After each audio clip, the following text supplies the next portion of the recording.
Welcome to Tampa Bay. We buck 'em up when we raise the flag. Fire the cannons and seize the day. The crew's ready, all hands on deck, no parlay. Hey, what's up, everyone? You're watching the Loose Cannons, and I'm Sammer, along with my co-host, Poppy Latte, and of course, the legendary Donnie Abraham. Again, this is the Loose Cannons, brought to you by For the Bay Clothing. Check them out on forthebayclothingco.com and use the code 4TBLOOSE and get 10% off your first order. They have Lightning merchandise, they have Buccaneers merchandise, they have Rays merchandise for as long as they're going to be in Tampa, at least. I don't know how long that'll be, but hey, the Lightning kicking off tonight, or dropping puck tonight, first game of the season. We got the blue lights behind Latte. They have a ton of cool merch as it relates to the Lightning, so check them out. And also check out our friends at Saucin Wings. Saucin Wings, keeping the Tampa Bay area sauced up for everyone with the best wings, loaded mac, vegan and vegetarian options, and also the best wings in the Bay Area. Saucin Wings stay saucy, and they're also part of our segment, You Got Sauce, that we'll get into later, where we talk about an outstanding Buccaneers play from this past weekend. Donnie, the Buccaneers whooped the shit out of the Miami Dolphins, 45-17. Should have been 45-3. Man, what a fucking game. Well, yeah, it was a great game. I mean, we talked about it on our last segment that, the next two games coming up would be good for the young players to get, some experience and stuff. So it was a great opponent to play. Miami right now is struggling a little bit. So it's good for us to get this game and get a blowout like we knew we could. Another game for Richard Sherman to get in the groove and for the young guys to kind of gain that experience. And the young guys did. They played well. I think the defense as a whole, Latte, you were there with me. The game never felt like it was out of hand. The defense seemed to be on their P's and Q's, and I was impressed with how the secondary played. I know they passed a lot on us, but I really thought the young guys, I don't remember seeing a young guy make a mistake and kind of like yelling out their name. Jamel Dean had a really nice comeback, showing, and Richard Sherman got a little bit better and looked more comfortable with communication and with the scheme itself. The Bucs looked like the team that should beat a team like the Dolphins, for sure. I would tend to agree. I think tackling was a little bit of an issue, especially with Levante went out. Minter missed some tackles. The secondary too. I think it's hilarious. I mean, people just don't run the ball on us anymore. They're like, fuck it. We're just not gonna, like, why even attempt it? Would you? Most teams are like, let's try and establish it. They're just like, fuck that. Like, it's just not gonna work. Why even try? And they've just switched to this short passing dink and dunk game. It may look bad at times because they're completing so many passes at such a high clip, but literally they're just dinking and dunking the entire way down the field. And then they manufacture that wheel route to freaking Gaskin. Fuck my life. I started him for 4 weeks straight or 5 weeks straight, and I bench him because who's going to start a running back against the Bucs, right? And then he goes off for 10 catches and 2 touchdowns. No big deal. Whatever. Thanks, Gaskin. But yeah, the defense looked better. Shaq, is it Sack Barrett again, or is it still Shaq? He said he still call me Shaq until I get 3 in a game. The sack fumble, that's my sauced play of the game. I'll give that later. But Shaq was alive. Vito was doing his thing. Tryon had a sack, but he missed it. Like, we have to wrap up and tackle better. That's what I took away from the defense. Definitely look better, but we need to wrap up and secure the sacks and tackles when we have them. Yep. That play to Gaskin, just a mismatch that happened. I mean, he had JPP on him.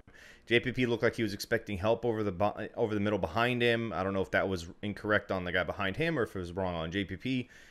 They got a mismatch. They took advantage of it. It's going to happen. It's the NFL. But they held them to 17 points. They bowed up when it mattered most in the red zone. The defense did their job. The offense showed up. They went fucking insane. And they could have scored more points.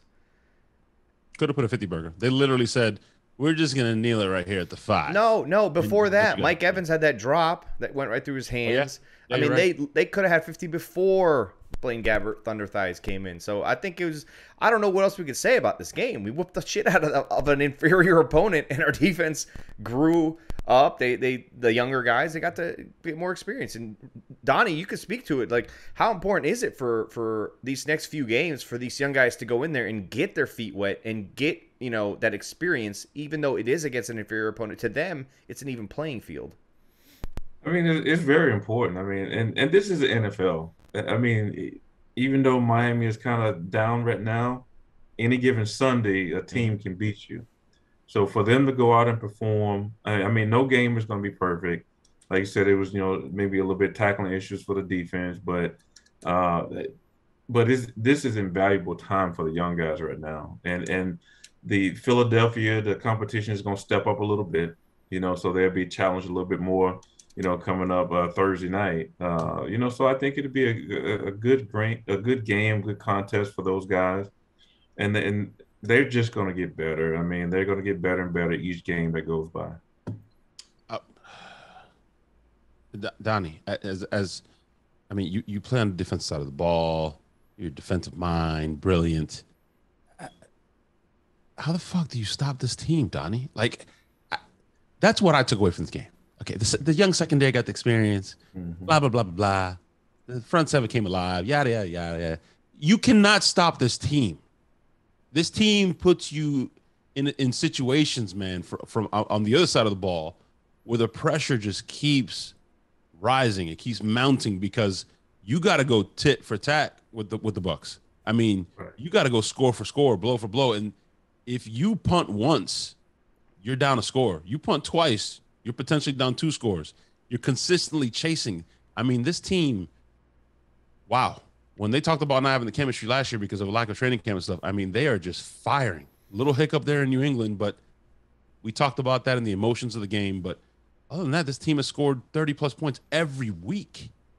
Every week. How do you stop this team? I mean, Tampa's a tough team to play right now. I mean, Richard Sherman said it. He's never been on a team, with this many dudes on it. And that's what's brilliant about the offense here, because on any given Sunday, one of the guys can take over. So we can be like, okay, AB, this is your week. We're going to feature you. Gronk, we're going to feature you. You know what I'm saying? So we could be like, Mike Evans, you can take this game off. Then we got Godwin that we can feature as well, too. So any given week, a guy can step up and be the focal point. And that's what's so great about this offense. And that's what makes it hard for a defense, because you don't know what Tampa's game plan is going to be going week in and week out. They got guys that they can feature, and they got guys that can deliver. So that's what makes them so tough. Well, you also have a captain that's captaining the ship that's just not going to force it, right? He's like, okay, you're going to take away Godwin? No big deal. I got Mike right here.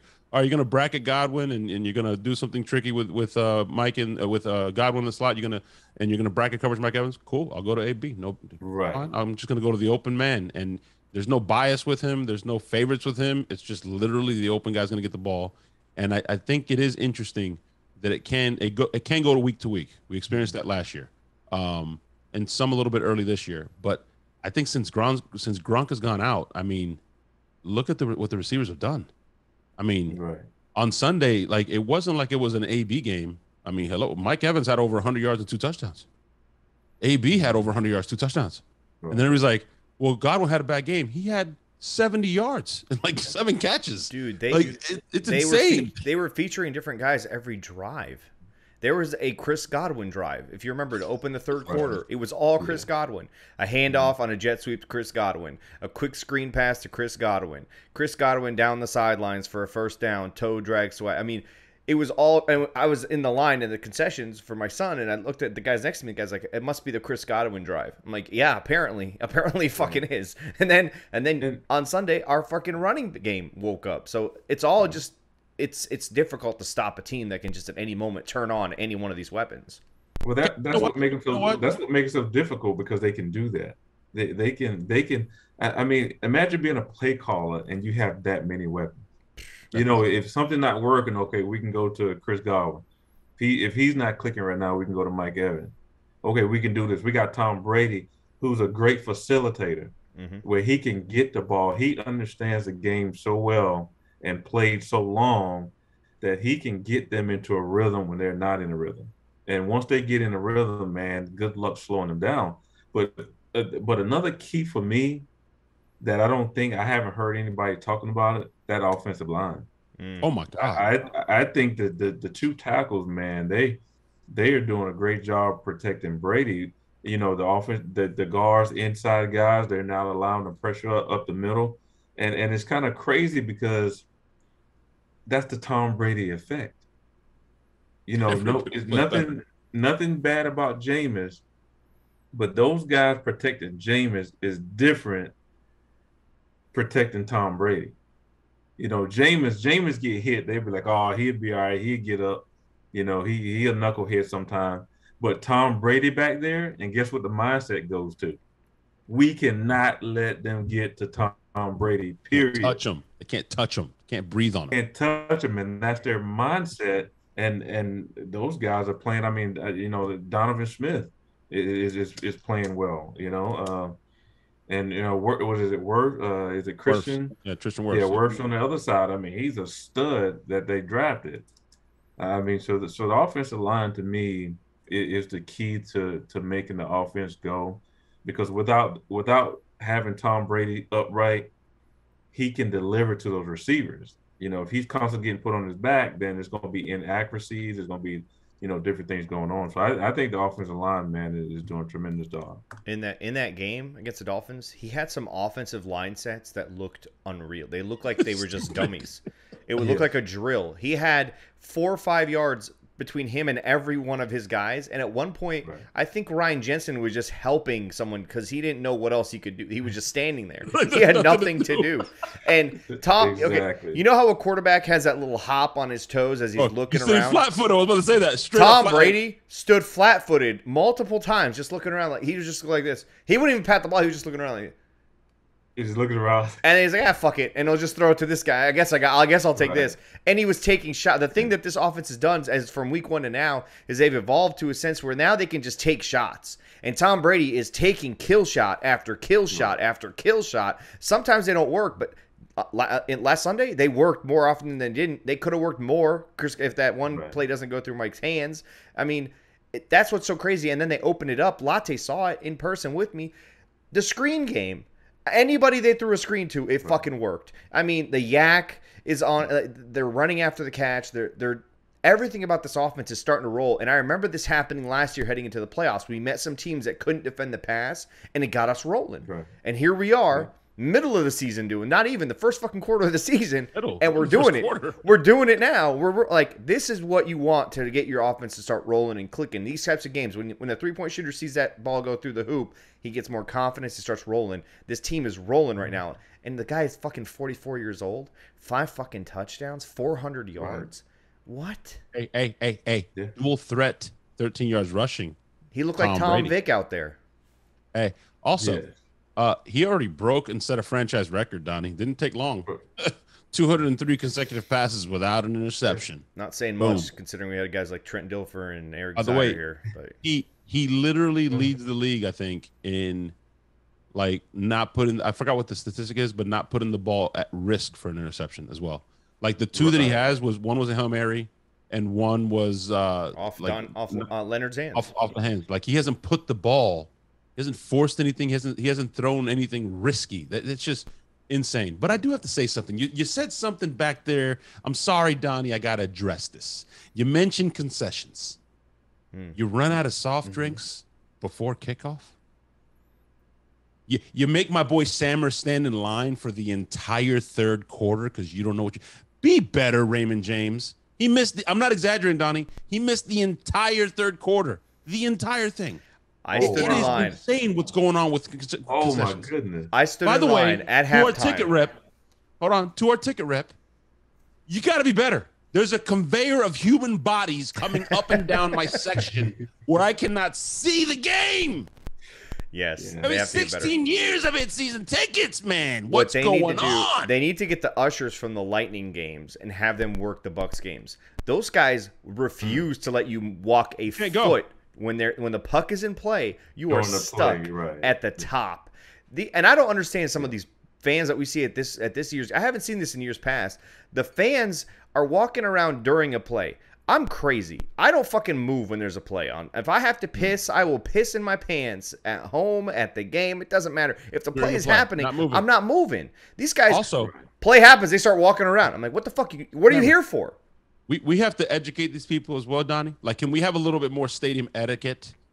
If you get up and you're walking past me, don't stop to watch the play and block my view in the stairs. Like, what are you doing? And see, they don't. And see, that may be not true fans. That's fans coming to the game so they can get on social media and they can post stuff.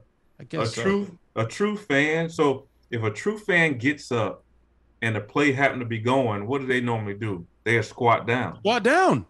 That's a stadium. That's etiquette. That's proper etiquette. Squat down. Absolutely. Well, that's what I'm saying. They might not be true fans there. They're not. And then, man. Donnie, this is my last one. Sammer knows this one. This is the cherry on top, right? Because I had a shitty day Sunday, guys. First, the concessions fucking suck. I mean, the river of people coming up and down my view, Donnie, it was bad, man. It was bad. Yeah. Then in the fourth quarter, Donnie, we're whooping their ass. I'm celebrating. It's phenomenal. As I'm going 0-5 in fantasy. Just fuck my life. Karen, I'm going to name her Karen. You know, Donnie, when you're on the end of the aisle, Donnie, you know, you're in the last seat in the aisle, right? If somebody's coming in or out, what do you usually do if you're a big guy? You step out into the hall, you get out of the way, right? You step out into the whatever, the hallway, whatever you would call it. What's it called, Sam? What's it called? What would you call it? The aisle. The aisle? Step out in the aisle. The aisle. The hallway. Karen, I'm gonna name her Karen, Donnie. She's coming down the aisle, bro. She's coming down the seats, and she's like, excuse me. She ran over my son. My wife didn't have a chance to get up and move out of the way.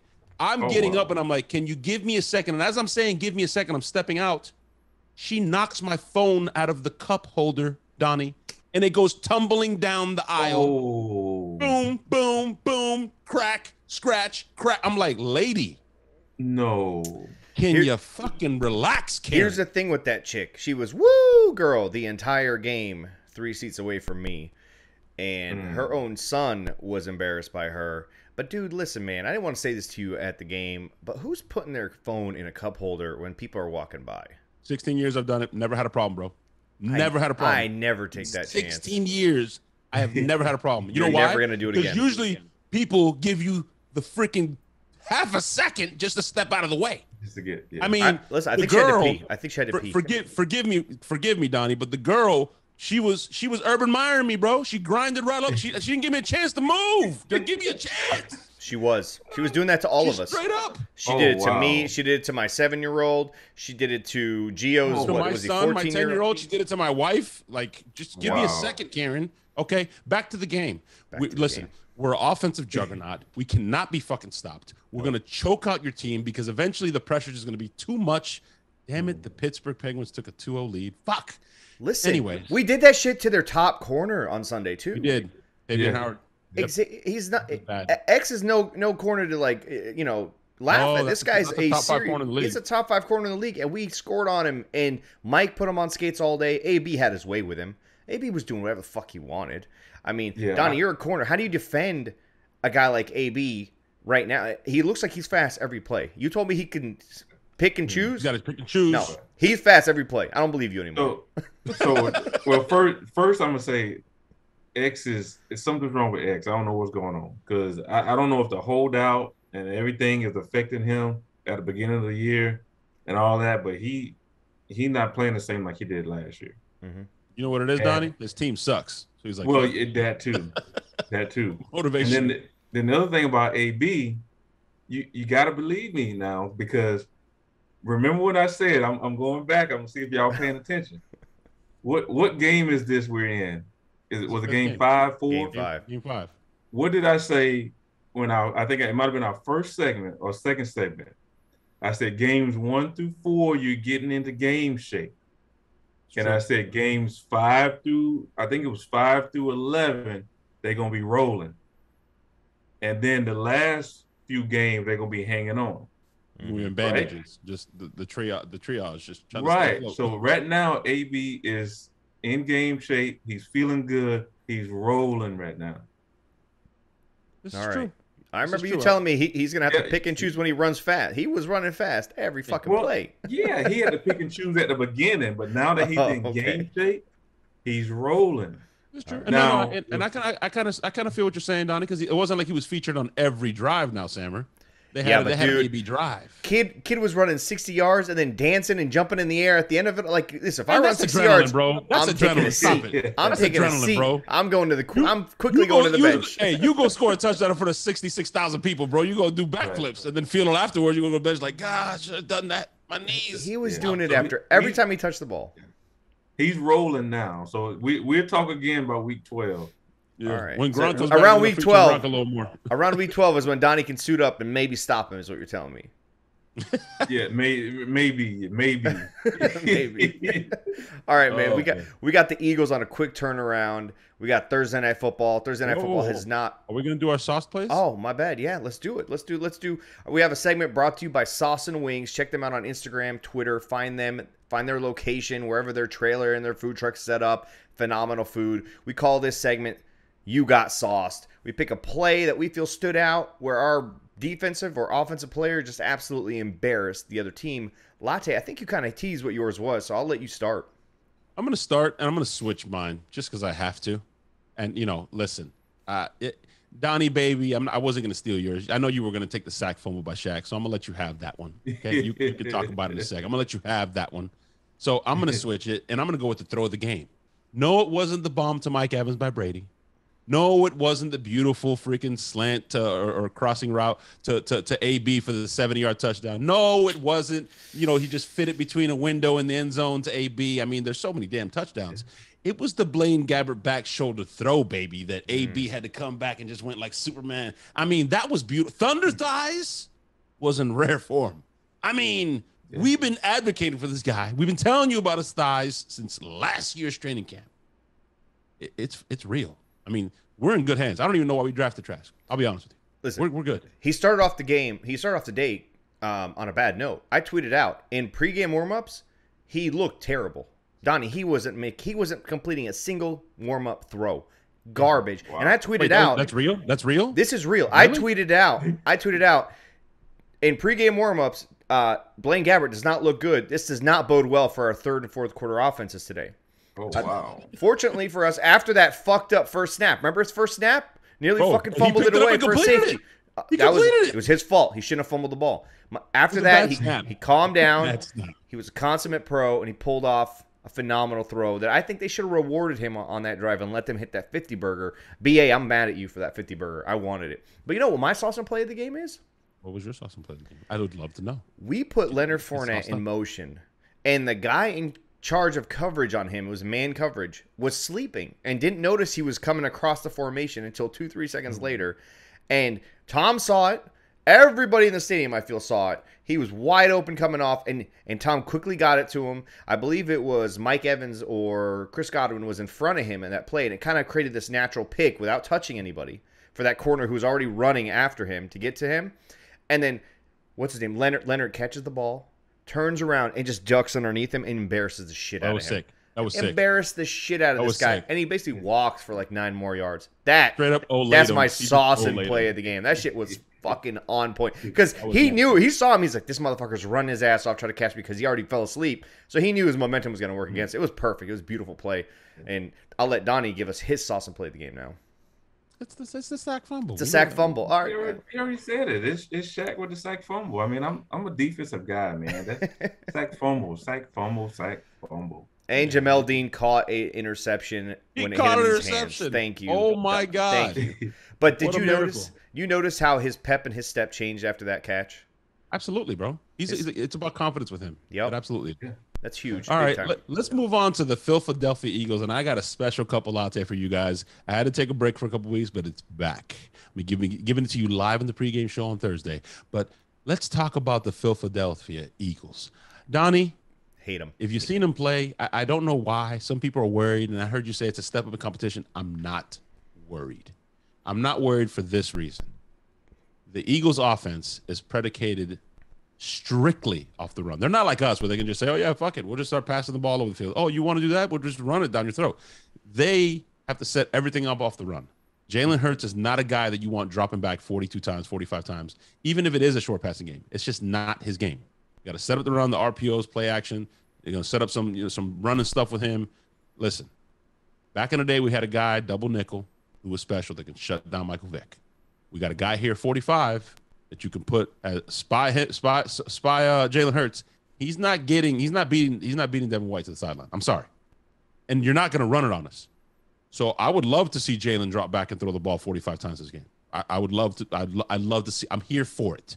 And the Eagles' defense is not the same since they lost Brandon Graham and some other pass rushers, key pieces on defense. They look good week 1, but ever since those injuries, I mean, they are like Swiss cheese. They're not going to be able to go ping pong with us, point for point. Eventually, the dam will break. I'm calling it now. Bucs win by double digits. 10 plus. You did the whole analysis by yourself? I did. He did. That's just my opinion. That's my opinion. Now you can give yours. I mean, I think the Bucs are going to win handily as well too. But I do think, like when we started the show, you said nobody's even trying to run on us. Nope. I think Philadelphia is going to follow the same suit. I think they're going to throw the ball around. I think they will try to run Jalen a little bit, but I think if they do, he's going to end up getting hurt. But they're going to run their RPOs, they're going to run their play actions. But I think they're going to try to throw the ball like everybody has been doing, because they're not going to be able to run the ball on us. Like you said, we got 4 or 5 that can spy and run just as fast as Hurts can. So it's going to be a tough game for Philly. I mean, like you said, if our offense is clicking, I mean, it shouldn't be a close game at all. Donnie, what do you think about? We're not going to have Levante. He's got a low ankle sprain. Mm-hmm. He's going to miss 2-3 weeks. It looks like. I don't think we're going to get him back before the bye week. So, how much does that affect the Buccaneers' run defense and the ability to take a guy like 45 and have him kind of be a spy on some plays and kind of take him out of coverage? Because I feel like that negates your defensive, flexibility when you do that to one guy. If you don't have a guy like Levante next to him, kind of clean that up a little bit. How much does what Levante does on that in the scheme? How much does that affect our run defense? Are we going to miss him in that regard? I mean, we're gonna anytime you have a player like Levante, you're gonna miss him. But I just think the front 4, man, they whoever they plug in back there, I'm not sure who his backup is. Kevin Minter. And Minter did a great job. He's more of a run. I'm not worried about the run stopping, Sammer. Right. Minter is good at that. I'm more worried about the space, the coverage. Yeah. In the space, they can change up scheme wise. They can bring in dime or something like that, or and have nickel in there for passing. But he's gonna come in and he's playing behind the front 4. That's gonna leave those lanes open because Vita takes up 2 blocks. Sue takes up 2 blocks. I mean the front 4 is going to occupy the run and allow those linebackers to run through gaps and stuff. So they'll be fine. I mean, of course, they're going to miss Levante because the type of player he is, but they'll be fine. I mean, Todd Bowles is a player friendly scheme, and the next guy will come up and he'll fit in and be fine. And the other thing too is Latte mentioned the play action, the RPO, and Hurst trying to run. How important is it for the Bucs defense to be aware of their gap integrity and then kind of not overrunning those plays from the outside edges? Because again, we have a young guy in Joe Tryon he's still a rookie. He hasn't really played a running quarterback this season to where he's kind of gotten himself out of that position. I think at times Shaq does take himself out of a play as well. How important is it for the Bucs to make sure they kind of play discipline in that regards? The way that Simeon had to play when we faced Vic, and the way the Bucs used to attack him and make sure that they would go up the field and then come right back in, as opposed to opening those outside edges for Mike Vick to run out. For Tom Vick. Well, I mean, it's definitely important for them to read the right keys, because that's what RPO offenses do. They put you in bind, so that they're focusing on one guy to not get the proper read, and then that's when you get gashed.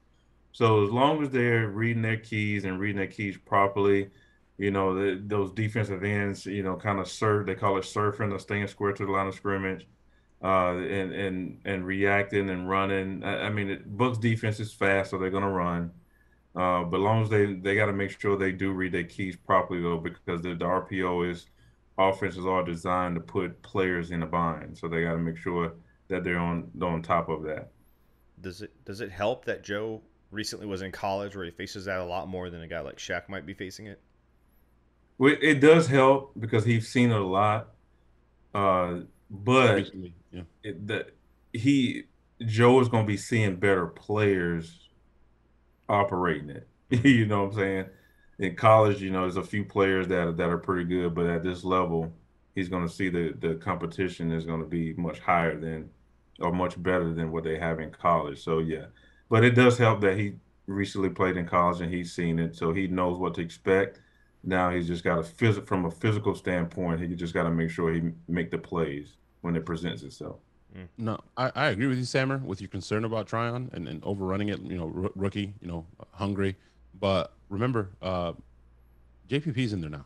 I saw Joe Tryon play, but he played much less last week because of JPP being back. So Because of JPP, yeah. JPP is going to be the guy in there that the consummate pro that's going to have to worry about setting the edge, which he's really good at. I mean, he's a damn tank for being a pass rusher. He can rush from the inside. I got no worries about him setting the edge. And Yeah, Tryon is Tryon. You get spread. and I think Joe only played 17 snaps Yeah, last game, I it think. wasn't too much. Yeah, it wasn't too much, and that helps the defense as well too. I mean, if the defense is humming, the last thing you want to do with these RPO teams is stay on the field and continue to let them get first downs. So if the Bucs handle their business like they did last week, because I think last week they might have had 58 snaps or snaps in the 50s, which is a pretty good day for a defense. And another reason why Richard Sherman can actually make it because now he's playing only 53 snaps versus playing. I think the first first game he played, they might have had 80 something snaps. Which is a big difference. So, but when you as a defense, you can stay fresh when you keep the offense to in the 50s as far as snaps and stuff. So if they can do that, that means they're getting off the field and they're going to be dominating. I think what's also interesting when it comes to that is the offense. If it is clicking and we can pretty much have our way, right? We can run it, we can pass it, we can short pass it, we can take shots. I think last week's game plan was I mean, it was beautiful. Leonard Fournette ran the ball, we established a run. I think if they do stuff like that and they have long drives, keep Philly off the field, control the clock with our offense, and then end it with a kick. Whether it's a field goal or extra point. And keep them off the field. That keeps the snaps down for their offense as well, and keeps our young DBs and the young Tryon less exposed to those situations. Donnie, I don't know if you guys had Thursday night football games when you were in the league, but All Thanksgiving. it feels like the home team always seems to have the advantage unless it's the Bucs. I don't know why. We're going to be on the road. We're traveling, so it feels like you lose an extra day. How important is it for the Bucs to face this kind of a short turnaround, having to travel, and what exactly goes into all of that? Like, do they lose a day when they travel? Do they lose a day to work out with the team? How does that all that stuff work? If you know, because I don't know if you played it with those Thursday night type games when you were in the league. I mean, a Thursday game is tough. I mean, I kind of compare it to a playoff game. And what I mean by that is if in a playoff game, speaking from a defense point of view, if you get off the field and you keep the offense to around those 50 snaps, then most likely you're going to be the team that come out on top. Because in the playoffs, remember, you all beat up. Mm. You're tired, you're fatigued, body's hurting. So the longer you stay on the field and the more snaps you have, you're not winning that game. And that's what makes the playoffs so great. Same thing with a Thursday night game to me because your body hasn't fully recovered yet. And I mean you're in pregame warm-ups getting ready for a game, and your body's like, hold up, wait a minute, what's going on?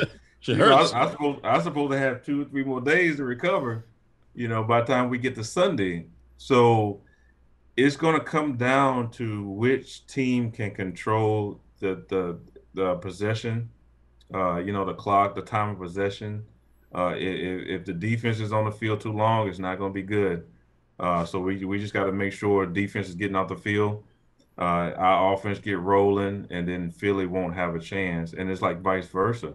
I think if we lose the time of possession and we're on the field too long, that Thursday game body wise is going to start to kick in and start to hurt a little bit. What do players do to get ready for that? Like, what would you do? Sorry, Latte, I just had to follow that up. No, you're good. What do players do to get themselves ready for that kind of quick turnaround? Is it more sleep? Is it no carbs? Is it more water all throughout the week, like, and stretching? Like, what do you do? You pray. So you go Tony Dungy. Got it. You pray and you hope your body don't break down. You're like, come on, man, we got to get going. Like, I know we ain't supposed to be playing right now. We're supposed to have 2 or 3 more days to get back in tune. But, you just got to go out. And it's one of the things we laughing about it, but I'm serious. Pray. And the thing is, once you get back, once the game starts and the adrenaline and everything get going, you don't even realize there's a Thursday game. Mm-hmm. You're kind of back in your elements, and you're competing, adrenaline flowing. This is football. So once the game get going, you don't realize it's a Thursday game until you get done. It's so soft tissue injuries that worries me. You got like Sherman coming in short week on top of being kind of not really in game shape, and he's older. Like, there's just that worry is going to be there. But like you're saying, if the defense stays off the field, I feel like they have a better chance. It was important for the Bucs last week versus Miami to not have a stressful game defensively. Like I said, Sherman. I want to say I'm not sure what his first game plays was. I could be off, but I thought it was up in the 80s. So you're talking about maybe 20 to 30 play different from week to week. That was huge, for someone like him, up in age and everything, and still getting into game shape. So they need to duplicate that and repeat that type of performance from the defense side. I think one good thing about the Thursday night game, I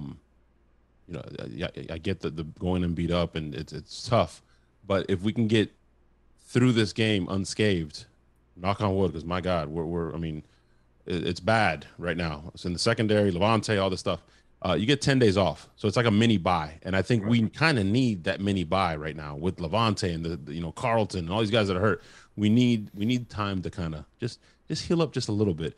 And what Sammer said, it's been interesting. A knock on wood. I'm gonna say a prayer every day this week and before the game, because there's been an injury in every Thursday night game this year. And I'm not one of those guys that's like, I hate Thursday night football. There are guys out there that I hate it because it's not a good product, and the injuries. I can't consume enough football. You get Monday, I got a couple days, got Thursday, got a couple days. It's just I love it. I don't care who's playing. It's football. Okay. Remember the COVID specials? We were getting Tuesday night football. We were getting Wednesday night football, Thursday night football. Man, I was like, love it. I hope all these teams get some COVID nonsense. Hey, give it to me. I loved it all. I can't get enough football, but. There's been an injury in every one of these games this year. There's been an injury. And some of them are freaky. Russell Wilson, tore the ligament. He hit his head on the helmet. That's different. But Christian McCaffrey, the hamstring. People, y'all can remind me in the comments, but I know for a fact because I watch all of them. There's been an injury in every single one of these Thursday night games. So hopefully we can get out of this unscathed.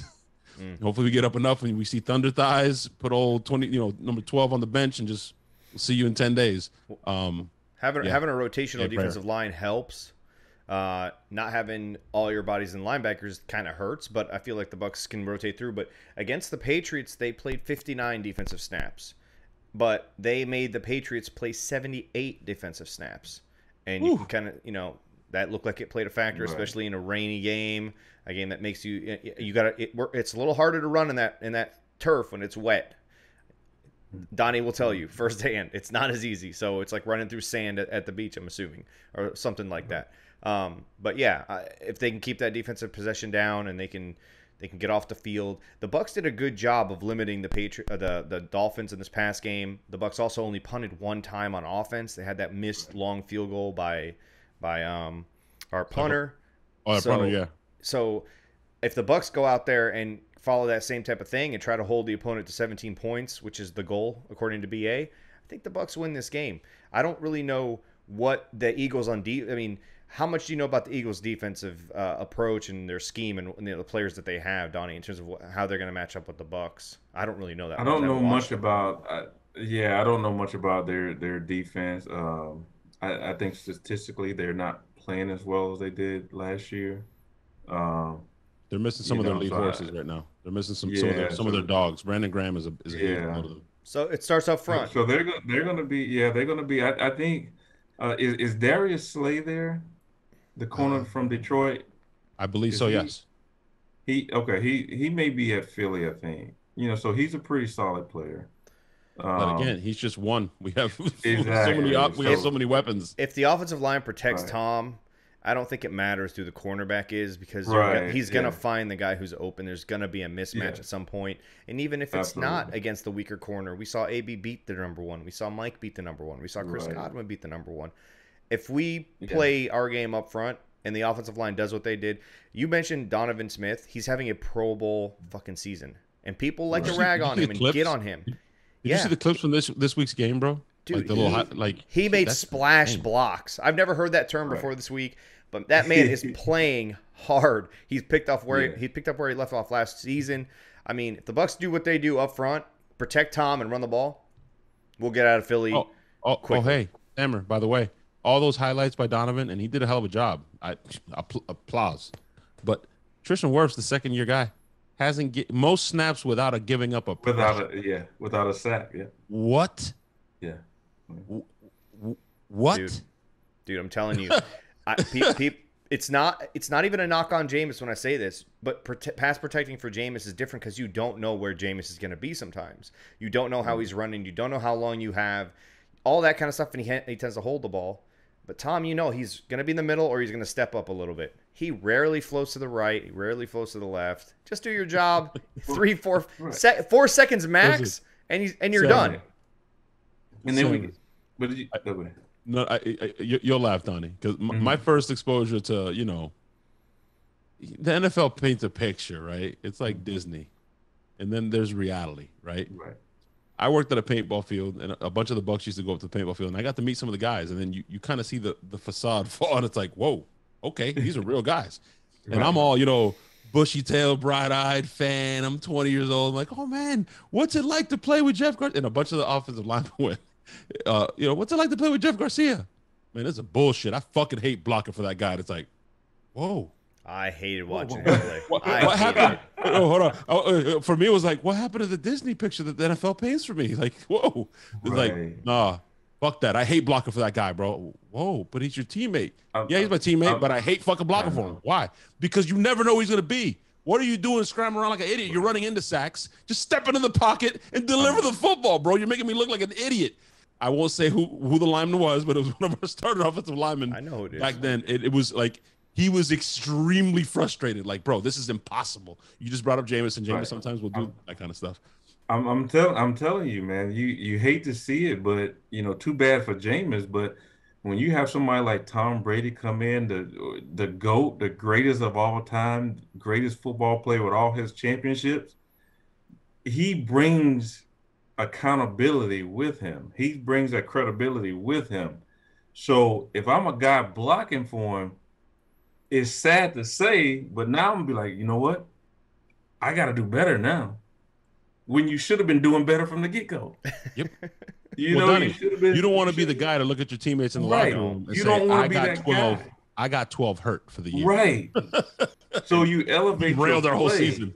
And to me that's the same as I hate in college when they say rival games. Because they like rival games. Oh, you're gonna play better with rival games. Like you should have been playing better from the get-go. Facts. So why now all of a sudden is a rival game and you're gonna now elevate your play? Your play should have already been elevated. But that's what Tom does though, and it's sad because Jameis was sitting there, they would let them get killed, and now when Tom come in, he's clean. Everybody looks like all pros everywhere across the whole line. Exactly. Now everybody's all pro. But All I five of mean, them. blocking I like that, by the blocking way. for 3 Hey. seconds is way different than blocking for 9. I'm telling you. Sometimes you only have 4 seconds against top tier Sometimes guys, the play's right? over, the play's done. Don't stop extending it. Just get rid of the Yeah. ball. If it's there, it's Dude, there. I fucking hated Jeff Garcia. I fucking couldn't stand him as a Bucs fan. Couldn't stand because that motherfucker ran into 3 sacks every week. Every week he would just run into a sack. I was like, where are you scrambling? You're going right to an unguarded defensive lineman. What are you doing, Jeff? We lost a playoff game because that motherfucker just couldn't stand still. He had a perfect pocket, and he's like, oh, shit, something's itching in my ass. I got to run. Like, that's all he did. I fucking couldn't stand that shit, man. I fucking hated it. I remember leaving that stadium after that New York Giants playoff game, cussing at Gruden, cussing at fucking Jeff Garcia. I fucking hated everyone in that motherfucking. I couldn't stand it, dude. I fucking hated that shit. Hated it. By the way, Donnie, I heard that little speech, Donnie. You got me pumped up, man. He said, "Why you gonna elevate your game when your game already should be elevated?"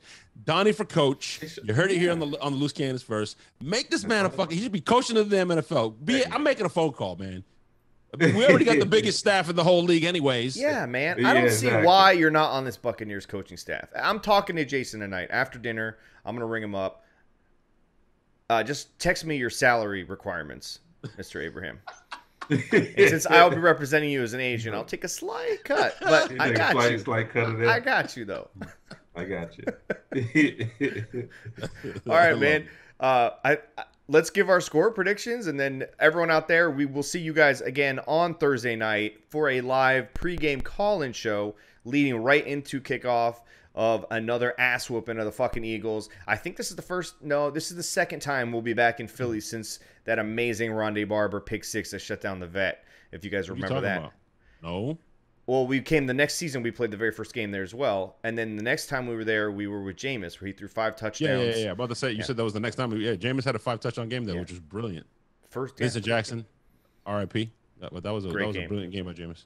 We'll start with the legend Donnie Iceman Abraham with his game score prediction.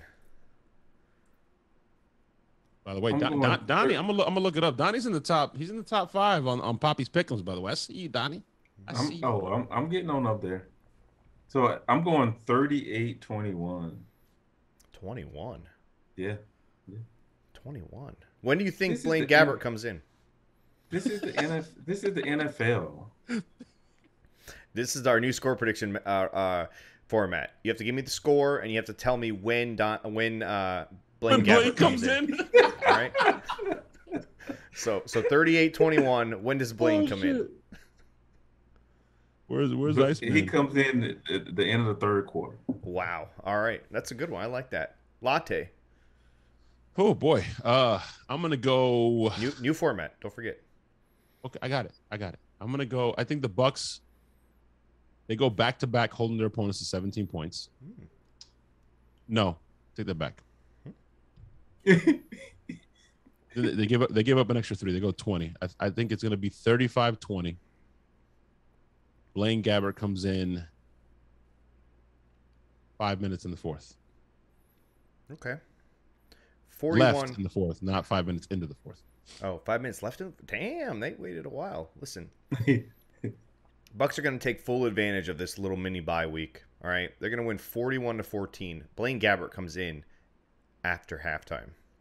Wow. Out of the locker room. Yep, and he leads them to 2 touchdowns. He leads them to 2 touchdowns in the second half. So what you're saying is they just blow their whole wad in the first half, and they're like, just put in Blaine. We're good.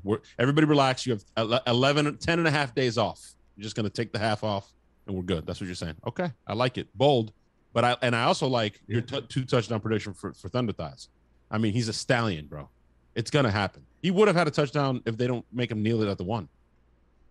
Yeah, it's bullshit, honestly. Whatever it was. I mean, I called out the Bucs. I said, listen, it's not often you can have a 50-burger, but when you have a chance and you have a guy like Blaine throwing the ball the way he did on that play to AB, your Saucin play of the game, I mean, you got to reward him. You got to let him throw one to the end zone. Let him have one. Put Mike out there. Let him get a fade back of the corner of the end zone. It's easy. I mean, also, I just want to hear something in the comments, Sammer. All you bitches out there talking about Mike Evans was washed after week 1. Oh my God. Where are the haters now? Where's all the shit talking now? I thought Mike was washed. I thought it was a guy winning an AB world. Mike is done. He's shot, right? Because pretty sure he had $115 and 2 touchdowns. AB's been killing it though. Just so you know. And I called it. I said AB was going to kill it. No, you said AB was going to be the number 1 receiver. Don't go twisting your words. Look it up. Go look it up. Number 1. He's not the number 1. Hey, hold on. We'll ask a DB Donnie, right can you now. educate Donnie, co-host here? Donnie, who are you scared? Who are you most scared to guard out of these 3 guys? Hold on, Donnie. Let me explain my hat, though. I just saw somebody post that we may have 3 receivers reach 1,000 yards. Yep. That's gonna happen. But Three Donnie, receivers reach let me ask you a 1,000. question. Again, as a brilliant defensive mind, if Mike Evans isn't out there drawing the bracket and double coverage, No one said that wasn't is the it case. not opening it up for AB underneath? Is No it one the said that's same? not the case. But hey, he did it against So number who's one the corner. Number one. Stop twisting your words. He bro. still did it You're against a worse number than Skip one. Bayless. He You're did it worse against a than number Skip one. Bayless. He did You're it number against one. a number He checked out one. mentally. He checked out mentally. In the first quarter? Break the tie right now. You're gonna break the tie. Break the tie right now. Don't say God was number one now. God was number one. Who are you most afraid to guard? If you were out there right now in your prime Donnie Abraham, 21, lining up. You know it's 13. Who's the guy you don't want to guard? 13. If I'm in my prime, I'd guard any one of them. No, who do you not want to line up against? You got to pick one guy. Prime. You said in You're my in your prime. prime. Which one do you prime, not but want to face? You got to choose. I know you. You know you're in the NFL. I'm in my prime. I can guard anybody. But if you could avoid one of them, Well, you know, I know the answer. What's the answer? It's AB. Because you don't want to be the guy that gets burned by him. No, it's not. it would be Godwin. Godwin? Yes. Why? Let me tell you why. Because he can run and he's big. He's got AB and Mike. He's a mixture. Yes. Yeah. So when you remember, receivers got traits. AB is smaller and faster. Mike is bigger and not as fast. So they have traits that maybe let's say 2 out of 3. They both got 2 out of 3. Well, Godwin has all 3. Yeah. The other thing with Godwin, I would imagine that makes it like shit. I gotta guard this guy is playing him from the slot. I mean, you have no sideline boundary protector. It's all green. Yes. It's you and him, bro, and you're gonna get exposed real quick. And he does a lot. He plays physical. He comes in on. He's in motion before the snap a lot of times too. Yo, they put him on one snap, Donnie, at tight end, and he came in and blocked and pancaked somebody. I was like, holy shit! Whoever guards that man is sore the next day. I don't care who they are, because he comes in. He's running sometimes before the snap. So he's chipping on you on a run play, or you got to try to catch him and turn your hips in time and get him while he's already at full speed. It's fucking unfair, but I like Godwin though. I think he's a hell of a receiver. I like him. Okay, well, I'm still gonna stick by my guns, Mike Evans. I still think it's AB. Mike Evans. If I'm me, I'm picking the guy I don't want to just team. embarrass me, and that's AB, the fastest receiver on the field right now. Blasphemy. Mike Evans is your favorite player. You should be ashamed of yourself. He's the heart and soul of this team. When Mike went down in the Atlanta game, you cried real tears right next to me. The whole team I'm not cried gonna lie. tears. Like, listen, shit. I swelled up. Okay, I'm not gonna lie. But listen, it doesn't mean he's not my favorite receiver. I'm just telling you, the way this team is set up, AB will be the number one guy because of either the matchup and the fact that Mike and Chris are out there, or the fact that he's just going to be faster than anyone you're going to put up against. That's all it is. What are the stats right now? I think Mike has better numbers. I don't think so. I think Mike has better numbers. What are the numbers right now? AB almost had 2. The way this offense set up, 3 number ones. They do 3 have number 3 ones. You're number right ones. about that. I'm gonna look up. Y'all keep talking. I'm gonna look up the numbers. And right now. We got 3 number ones. We've had because on any given week, any one of those guys can be the number 1 receiver in this offense, especially with Tom. I agree. And then so that's a good thing. We've seen a team with 3 1,000 yard receivers in one season. Apparently, it's happened 5 different times. I don't remember. That happens 5 times? Yeah, I would guess it was that Rams team when they had Oz Hakeem, they had Isaac Bruce, and they had Torrey Holt. I would guess that would be one of the times. And maybe the Minnesota team with Chris Carter, Jake Reed, Randy Moss. Yeah, that Mike team. Evans has 29 receptions, 393 yards, and 4 touchdowns. Continue talking. 393, 4 touchdowns. Okay. Now What's the rest of them? Give me the AB stats. Oh, you looking them up? What do you just compare them? Just open up wide receiver stats Bucs. I'm telling you, it's going to be AB. AB's got. Nope. He's got him. Mike has 29, 389, right? Mm-hmm. AB has 20, 325, and 3. So Mike has 389 and 4 and 20. He has 9 more receptions. He's making more with less. What Godwin got? So what you're telling me? I think he started off slow, but what you're telling me Mike is number 1 right now. AB's making more butter with less dairy or whatever the fuck you make butter out of. What do you make? Look butter at out that. of? Mike Evans and Godwin both have 29 receptions. Mike has 389 yards. Godwin has 366 and 2 touchdowns. So Mike is leading in receiving yards and touchdowns, and he's tied for receptions with Godwin. And AB, the number 1, is 9 receptions behind both of them. How many yards is he behind? How many yards? How many yards is he behind? I'll give you this. He's what, 325, so he's about 60 yards behind Mike and about 40 yards behind Godwin. But I'll give you this, though. I'll give you this. More with and less. This is no. More He's played one less game. He's played one less game because of COVID. There you go. More efficient. All I'm hearing is more efficient, baby. That's all I'm hearing. He's more efficient. Donnie, baby. All I'm hearing is 3 number 1s. 3 number 1s. I mean, they're all over 300 yards. They all have a couple touchdowns or more, and they all have 20 plus receptions. I mean, that's nasty. That's just filthy. So you said you don't want to guard Godwin. Real quick before we finish this show, you're good friends with Rondé. Would Rondé match up well with Godwin? Is that where he would go? No, Rondé would probably go with AB. Really? Yeah. Because I've seen him play, and I remember he played the nickel often, but I don't. Who would he want to guard? But Godwin plays slot mostly though, doesn't he? Out of the 3. Yeah. So Rondé would be with Godwin. Yeah. You think he'd match up well? I feel like with you, I think they would match up well. You would. I think he would match up well because remember I said when we played it, you have to be smart when you play guys like this. You got to use your brain. You can't just line up and think you can cover them. You got to be smart. You got to understand their weaknesses. You got to understand how they like to release. I mean, and that's what we were good at. So that's why I say Rondé would match up well with them because he's a very smart player. So it's smart from the standpoint too, where you guys would set up the quarterback. Like, Rondé's a little smaller. It's like, oh yeah, he got him. He bait him and then baited you. Gotcha. Yeah. There will never be a better bait of an interception. And I'm not saying this isn't biased. I've never seen a play the Philly as one? smooth That's so good. as what he did. So I good. mean, did you talk to him after that game, Donnie? After it all calms down, I'm sure you guys got on the phone at some point. What did he say after a play like that? Well, he did. We sent text. I sent text to him, congratulations and stuff. I don't think we ever got into a deep conversation about it, but he just. I mean, he's that type of player.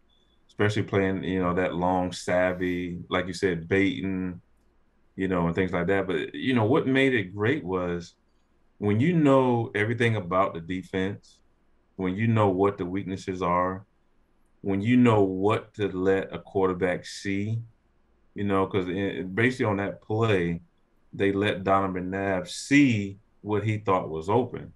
And then immediately it closes. So when you know everything about the defense, you know the ins and outs, you know the weaknesses, then you can play little games like that. And that's kind of what we were good at. Yeah, it was crazy. He knew what the hot read was going to be for McNabb. Yeah. So he set up the hot read for him. And well, he faked like he was going to blitz, I think, too. And then he I get the chills, the goosebumps, all of it every time I think about that fucking play, man. Yeah. It is. All right, let's go beat the shit out of the fucking the Philadelphia Seagulls. Yeah, again. remember, How about guys, that? no Philadelphia cream cheese, no brotherly love, no weird training montages, no running up some No stairs. meat sandwiches. No meat fucking sandwiches. Philly cheesesteak sandwiches. Most overrated sandwich in the entire fucking world, by the way. I would agree with Cuban you. beats that any fucking day. Absolutely. All day. All right. And of course, no Sylvester Stallone impersonations, no Rocky No running movies, upstairs. None of that bullshit. No Okay? running upstairs None of this it. week. None of it. We fucking hate the Eagles. If you're a real Bucs fan, an OG like us, you know that fuck the Eagles runs fucking deep. Fuck Philly is deeper. Way deeper than Way the Saints. deeper than fuck the Saints. Trust me, guys. They ripped our hearts out in the playoffs, not in the regular season, in the fucking playoffs. So join us on Thursday night leading up to the game. We'll do a live pregame call-in show. Donnie, baby, thank you so much for hanging out. You fucking know so much shit. It's just incredible. Hanging out with you every week, it's been awesome, dude. We got to get you merched up for sure next episode. Donnie's amazing. Everyone out there, smash the subscribe button, hit the like button, and check out our newest show, Loose Pucks with Devin Garnett and Milkman. It's a Tampa Bay Lightning-based show. They just kicked off the start of their season. I'm going to go watch the rest of that game. Deuces in the chat. Hey, what's up with the Milkman thing? What's up with somebody explain the Milkman thing to me? I don't know. He's a mama's boy or something like that.